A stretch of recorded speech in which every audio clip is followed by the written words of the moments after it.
Thank you, Chair. Good morning, and thank you so much for the evidence you've provided. I won't repeat too many of the questions that have already been asked, but Dr. Dennis, in your submission, you've shown that Qatar collects 5 times more government revenue than Australia from similar volumes of gas exports.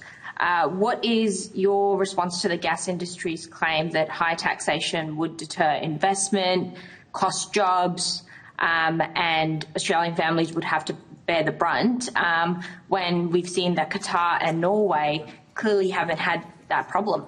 My response is I'd be shocked if a gas executive earning millions of dollars a year didn't argue that the best thing the parliament could do to help Australia was to help the gas industry with free gas. Like, let's be clear, that's their job to convince you of that. Why anyone takes their evidence seriously is the surprising thing, given, as I've said, you know, the former Norwegian Prime Minister literally laughing at these claims, Impex and other gas companies currently still looking to develop new projects in Norway and elsewhere. So, yeah, I think we just need to lean into the simple fact that, of course, the gas industry will argue that if we make them pay more tax, bad things will happen to us. Because if they said, if you make us pay more tax, we'll feel sad and pay smaller dividends to our shareholders, most of whom are foreign, I don't think many Australians would care. So, of course, they're trying to threaten Australians, but this is the pathetic point. This is our gas, and we're the ones being threatened, whether it's by foreign gas companies or foreign governments. You know, Australia's the 13th biggest economy in the world. We're the 3rd largest fossil fuel exporter in the world. The idea that we're kind of passive and weak in this situation, to be clear, is pathetic. It is pathetic, and we should be able to stand up to these companies and indeed to other countries and say, it's not just gas we've got a lot of, so if you really want to pick a fight with us after being a reliable exporter for decades, bring it on. We'll just write your name down on the list here and we'll have a chat in a year or so. Australians need the Parliament to stand up for us, the owners of our resources, and to stop standing up for foreign companies that are profiting from selling our resources. Absolutely. Thank you very much. And Mr. Benjamin, quickly, your campaign, in your submission, you said raised about $170,000 from everyday Australians, funding billboards, a citizens lobbyist, and a submission to this very inquiry. I mean, you know, at the same time, what we're seeing is gas companies spending millions of dollars on lobbyists, industry dinners and political donations. When ordinary Australians have to come together and crowdfund just to have their voices heard in a parliamentary inquiry about resources they legally own, what does that tell us about the state of our democracy, and what would you suggest is the single most important thing this committee could do to fix it? It shows how little faith regular punters have in our politicians at the moment to stand up for us, like Richard was sort of saying. And yeah, I can point to a lot of people online, and people can dismiss that and go, oh, it's just people liking social media posts.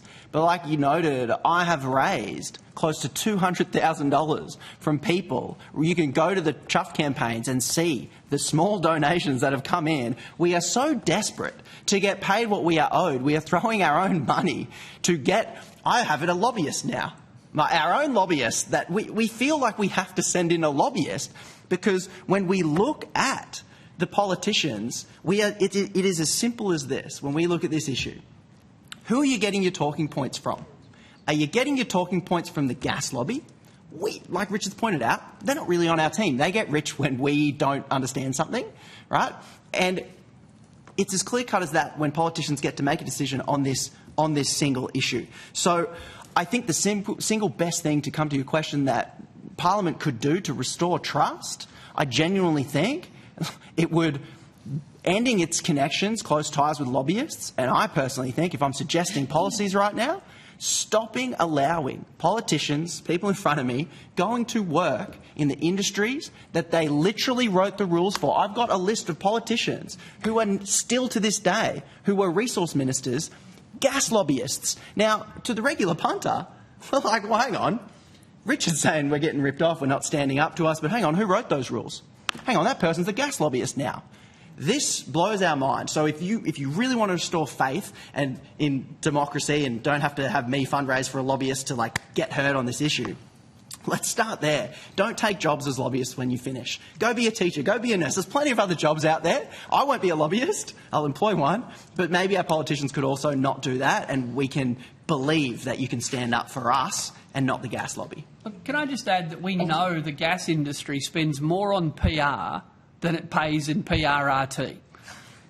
It's a good return on investment. That's just ridiculous. Well, we know business. we know this to be true, and the only reason that campaigns like Conrad's and research by the Australian Institute, the only reason it's having any impact is luckily it's so much cheaper to tell the truth. Luckily, it's just actually cheap to read the budget papers and read the ABS statistics and go and find what the Japanese government says about their import tax.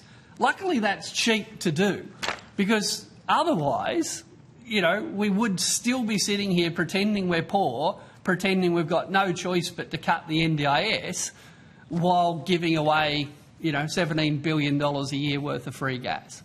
Thank you very much, Dr. Dennis. And thank you, Senator Payman. I really appreciate